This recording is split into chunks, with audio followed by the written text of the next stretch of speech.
Good morning to all. Welcome to English class standard 7. Today we are going to see a prose under the title A Gift of Chappals. Before entering into a lesson, we will see before you read. Mridu is a young girl growing up in Madras, now called like Chennai, with Tapi. Tapi means here her grandma and Tata her grandpa. One afternoon, Tapi takes her to her aunt, which means grandma takes her to her aunt home. Her aunt name is Rukumani. Rukumani's house to meet her cousins, like her cousins are Lalli, Ravi and Meena. Yes, let me see the story. A Gift of Chappals. A smiling Rukumani, she opened the door. Ravi and Meena rushed out and Ravi pulled Mridu into the house. So Rukumani opened the door. Yeah, at the moment Ravi and Meena rushed out. Ravi and Meena, which means Mridu cousins, ரொம்ப விரைவாக வராங்க. வந்து என்ன பண்றாங்க, மிருதுவை வந்து வீட்டுக்குள்ள எடுத்துட்டு போறாங்க. which means wait, let me take off my slippers, protested Mridu. கொஞ்சம் வெயிட் பண்ணுங்க, என்னோட ஸ்லிப்பர்ஸை நான் ரிமூவ் பண்ணிட்டு வரேன். after that you just wait அப்படி சொல்லி protest பண்றாங்க. She set them out neatly near a pair of large black ones. Those were grey, actually with the dust. You could see the clear mark of every toe on the front part of each slipper. The marks for the two big toes were long and scrawny. Here the word scrawny is thin, suggesting skin toes. Yes. So தன்னுடைய ஸ்லிப்பர்ஸை remove பண்ணுறாங்க. Remove பண்ணி விடும்போது so she noticed a pair of large black ones. So which means large black one shoe அங்கே இருக்குது. Those வேர் அதோட appearance எப்படி இருக்குன்னா grey கலரில் இருக்குது. Which means it is covered by full dust. ரொம்ப டஸ்டியாக இருக்குது. So you could see, so நீங்கள் நிறையா முறை பார்த்துருப்பீங்க நம்மளோட ஸ்லிப்பர்ஸில், ஆல்மோஸ்ட் எல்லாரோட ஸ்லிப்பர்ஸ்லையும் சரி, நம்மளோட டோஸ் இருக்க பதிகிற இடம் மட்டும் ரொம்ப மார்க்காக நிறையா மார்க்ஸ் இருக்கும். விச் மீன்ஸ் ரொம்ப தின்னாக இருக்கும். விச் மீன்ஸ் ரொம்ப தேய்ந்து போன மாதிரி காணப்படும். அதுதான் இங்கே சொல்ல வராங்க.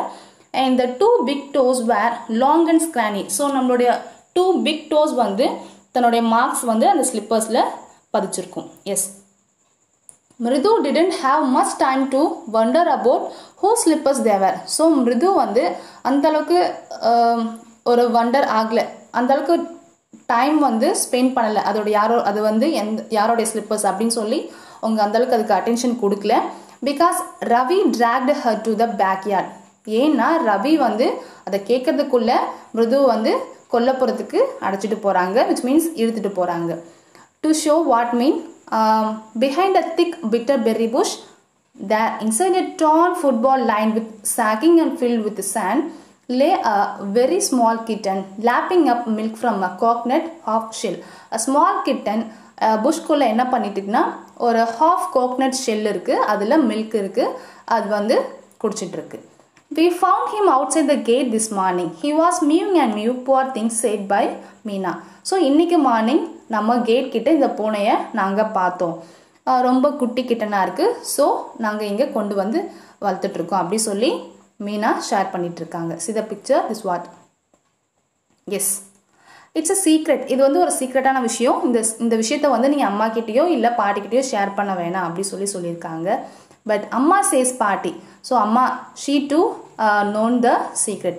அம்மா சேஸ் பாட்டி will leave for our Paddu Mama's house if she knows we have a cat. So in case இங்கே கிட்டன் இருக்கிற விஷயம் வந்து பாட்டிக்கு தெரிஞ்சதுன்னா, ஸோ பாட்டி வந்து will leave her from right now where we stays. இங்கே நம்மளை விட்டுட்டு பாட்டி வெளியில் போயிடுவாங்க அப்படி சொல்லி ஸ்ட்ரிக்டாக சொல்கிறாங்க. People are always telling us to be kind to animals, but when we are, they scream.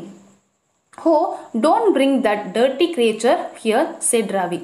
So Ravi என்ன சொல்கிறேன்னா, பீப்புள் பொதுவாகவே வந்து பேரண்ட் மக்கள் எல்லாமே என்ன சொல்லுவாங்க, அனிமல்ஸ் கிட்ட ரொம்ப கைண்டாக இருங்க, பொலைட்டாக இருங்க, அதை ஹர்ட் பண்ண வேணாம் அப்படி தான் சொல்கிறாங்க. பட் இன்கேஸ் நம்ம அந்த அனிமல்ஸை வீட்டுக்கு கொண்டு வந்தால் why they people are scolding us, ஏன் இந்த டர்ட்டி கிரியேச்சர் நீ வீட்டுக்கு கொண்டு வர அப்படி சொல்லி நம்மளை ஸ்கோல்ட் பண்ணுறாங்க. That's what he expressing to her Mridu. Yes. Do you know how hard it is just to get a little milk from the kitchen? இது உனக்கு எவ்வளோ கஷ்டம் தெரியுமா, கிச்சன்லேருந்து கிளாஸ் ஆஃப் மில்க் கொண்டு வரது அவ்வளோ கஷ்டமாக இருக்குது. பாட்டி saw me with a glass in my hand just now. I told her I'm very hungry. I want to drink it. But the way she looked at me, I drank to drink most of it to throw her off the scent. Yes. So, see the meaning? Throw her off the scent. Mislead her so that she won't understand the real purpose. Yeah. So, எனக்கு ரொம்ப தாகமாக இருக்குது, அதனால் ஒரு class of milk நான் இப்போ எடுத்துக்க போகிறேன் அப்படி சொல்லி நான் சொன்னேன். But even though she can't able to trust me. So நான் சொல்கிறது எல்லாமே ஏதோ ஒரு பர்பஸ்க்காக நான் சொல்கிறேன் அப்படின்னு அவங்க நோட்டீஸ் பண்ண ஆரம்பிச்சிட்டாங்க. And what she need means again she wanted the tumbler back. So paati I will wash it myself. So you don't care about that, நான் இதை வாஷ் பண்ணிக்கிறேன். So you don't feel about that அப்படி சொல்லி நான் உங்களை console பண்ணேன் அப்படி சொல்லி ரவி சொல்லிட்டு இருக்கான். I hate to run and pour the milk into this coconut shell and then run back and wash the tumbler and put it back before she got really suspicious. What I did mean, அவங்க பார்க்கறதுக்கு முன்னாடி which means glass of milk கொண்டு வந்து coconut ஷெல்லில் போர் பண்ணினேன். So அந்த milk தான் இப்போது kitten குடிச்சிட்ருக்கு. S, before that நான் என்ன சொல்லியிருந்தேன்னா, நானே வந்து இந்த டம்ளரை வாஷ் பண்ணி அங்கே வச்சிடுறேன் அப்படி சொல்லி நான் சொன்னேன். ஈவன் தோ பாட்டி வந்து ரொம்ப சந்தேகமாக என்ன நோட்டீஸ் பண்ணுறாங்க. ஐ ஃபீல் தட் அப்படி சொல்லி ஷேர் பண்ணுறாங்க. Now we have to think of some other way to feed Mahendran. So வேறு என்னென்னலாம் நம்ம எந்த வழியில் நம்ம மகேந்திரனுக்கு ஃபீட் பண்ணலாம் அப்படி சொல்லி கேட்குறாங்க. ஸோ மிருது கேட்குறாங்க, Mahendran, this little kitty's name is Mahendran. மகேந்திரனா, இந்த குட்டி பூனையோட நேம் வந்து மகேந்திரனா அப்படி சொல்லி ரொம்பவே ஷாக்காகி கேட்குறாங்க. Mridu was impressed. It was a real name, not just a cute kitty cat name. இந்த நேம் கேட்கும்போது Mridu she is totally impressed by the name which is Mahendran. இது உண்மையான நேமா இல்லை நீங்கள் சும்மா கியூட் கிட்டிக்காக நேம் வச்சுருக்கீங்களா அப்படி சொல்லி கேட்கும்போது, நாட் ஜஸ்ட் அ கியூட் கிட்டி நேம், இது வந்து உண்மையான பேர் அப்படி சொல்லி அப்படி ஒரு மாதிரி சமாளிக்கிறாங்க. யாருன்னா ரவி வந்து மிருதுக்கிட்ட சொல்லிட்டு இருக்காங்க. Actually his full name is Mahendra Varma Pallava Poonai. So in short way he used to call like MP Pune. He is a fine breed of cat. Just look at his fur like a linesman. And you know what the emblem of the ancient Pallava kings was, don't you? He looked expectantly at Mridu. உனக்கு வந்து social ஹிஸ்ட்ரிலாம் தெரியுமா? உனக்கு வந்து ancient பல்லவா ராஜாக்களுடைய emblem என்னன்னு தெரியுமா?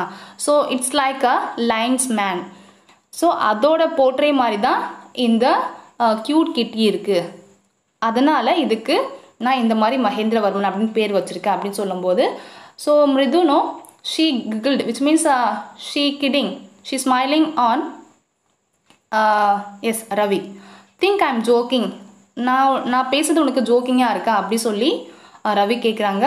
Well just wait, I will show you some time. It's clear you don't know a thing about history.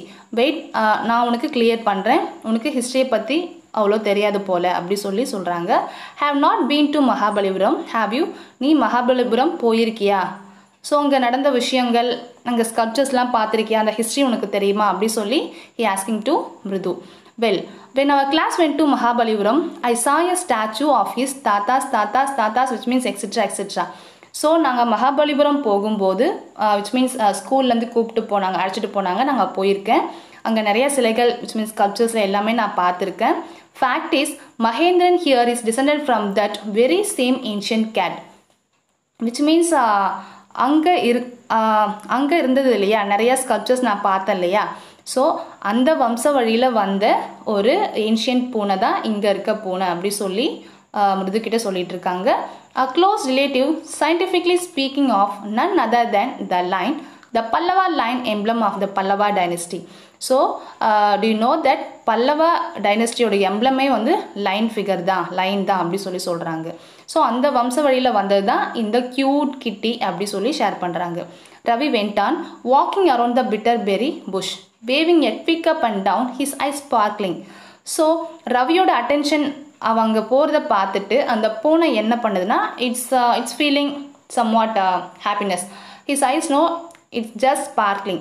அந்த பூனையை பார்க்கும்போது கீப் ஆன் என்ன ஷேர் பண்ணுறான்னா இது வந்து மகாபலிபுரம் ரிஷி கேட் அப்படி சொல்லி keep on noticing that.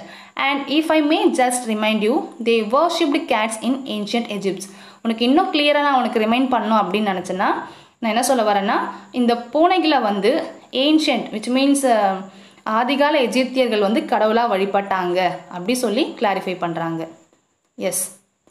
How he loved the sound of his own voice. Meena and Mridu exchange looks. So he keep on saying somewhat informations to both of them. By the way, Meena and Mridu, they somewhat exchange their looks. They somewhat smiling at him. What does that have to do with anything? Mridu demanded. Apart from this, what we have to do? அப்படின்னு சொல்லி கேட்குறாங்க. I am telling you this cat is descended from the Egyptian cat god. So நான் keep on சொல்லிட்டு இருக்கிறது என்னன்னா இது வந்து Egyptian வம்ச வழியில் வந்த ஒரு பூனை, அது கடவுளாக வந்து வழிபட்டுட்டு இருக்காங்க. அதுதான் அவங்க வந்து கீப்பான்னு சொல்லிட்டு இருக்காங்க. Well, one of the descendants of that cat gods was a stowaway in one of the Pallava ships. Here see the meaning. Yes, stowaway means someone who hides herself in a ship or an aircraft to travel unnoticed. Yes, so Pallava ship மூலயமா வந்த மகாபலிபுரத்துலேருந்து வந்த ஒரு ரிஷி gate தான் இது அப்படி சொல்லிட்டு இருக்காங்க. அந்த வம்ச வழியில் வந்து தப்பிச்சு வந்த ஒரு கேட் தான் இது அப்படி சொல்லிட்டு இருக்காங்க. Ravi flourished his twiggered Mahendran. MP Pune here whoop. He strict very pleased with himself. Mahendran looked up alarmed. So while hearing Ravi's voice, Mahendran doing somewhat happiness action. He portrayed somewhat happiness action. Mahendran looked up and alarmed. He had just been sharpening his claws on the edge of the coconut shell, which means sometimes பூனை என்ன பண்ணுதுன்னா here claws means நகங்கள். So தன்னுடைய நகத்தை வந்து coconut ஷெல்லில் ரொம்ப sharpen பண்ணுது. சரிங்களா? But worse than Ravi's awful whoop was a screech from the window. So என்ன விண்டோ சைட்லேருந்து சத்தம் வந்துட்டு இருக்கு அப்படி சொல்லி ரவி வந்து ரொம்ப க்ளீனாக நோட்டீஸ் பண்ணிட்டு இருக்காங்க. What a weird sound. Weird sound means here ஒரு புதுவிதமான ஒரு சவுண்ட் அவங்களுக்கு ஃபீல் பண்ணுறாங்க. இஃப் மிருது வாஸ் ஸ்டார்டில் எம்பி poonai was frightened out of his wits. So இந்த பூனையோட சத்தம் இதெல்லாம் கேட்கும்போது மிருது ரொம்பவே ஸ்டன் ஆகுறாங்க, ஸ்டார் ஆகுறாங்க. S. Hair standing on end, he bounced up and scurried towards a bamboo tray of red chilies that had been set out to dry. Trying to hide beneath it, he tipped a few chilies over himself. Meow, he howled miserably. It means பூனை பொதுவாக வீட்டில் எல்லா சேட்டைகளும் பண்ணும் இல்லையா, அதே மாதிரி இவங்க வீட்டில் பேம்பூ ட்ரேயில் ஒரு ரெட் சில்லிஸ் வச்சுருக்காங்க, அதை கொலாப்ஸ் பண்ணுறது. ஸோ இந்த மாதிரி வேலைலாம் பண்ணிகிட்ருக்கு. த க்ரீச்சிங் went on and on. What's that noise? said Mridu. இந்த மாதிரி க்ரீச்சிங் சவுண்ட் கீப் ஆன் கேட்டுட்டு இருக்கு. என்ன சத்தம் அப்படி சொல்லி மிருது கேட்குறாங்க. That's Lily learning to play the violin. அதுவா லல்லி வந்து வயலின் வந்து ப்ளே பண்ண கற்றுக்கிட்டு இருக்காங்க அப்படி சொல்லி ரவி சொல்லிட்டு இருக்காங்க. She will never learn a thing. அவள் கண்டிப்பாக இந்த வயலின் கற்றுக்க போகிறது கிடையாது. She doesn't learn and she can't able to play music அப்படி சொல்லி சொல்கிறாங்க. Which mean who mean Ravi. The music master just goes on playing like a train whizzing on and on while Lally is all the time derailing. Here the word derailing means தடம் புரளுதல். So going completely off track, which means the master he used to play a violin in a smooth way. அது கேட்க ரொம்பவே ஹாப்பினஸாக இருக்கும், which means அந்தளவுக்கு சூப்பராக இருக்கும். But Lalli வாசிக்கும் போது ட்ரெயின் வந்து ட்ராக்ல போகாது, விச் மீன்ஸ் தடம் புரண்டு போகிற மாதிரி இருக்கும். while playing violin she is going completely off track. கம்ப்ளீட்டாக டோட்டலாக தப்பாக தான் வாசிப்பா அப்படி சொல்லிட்டு இருக்காங்க. who mean Ravi. yes. so finally first scene is over. next scene part number 2 we will see on next class. Thank you so much.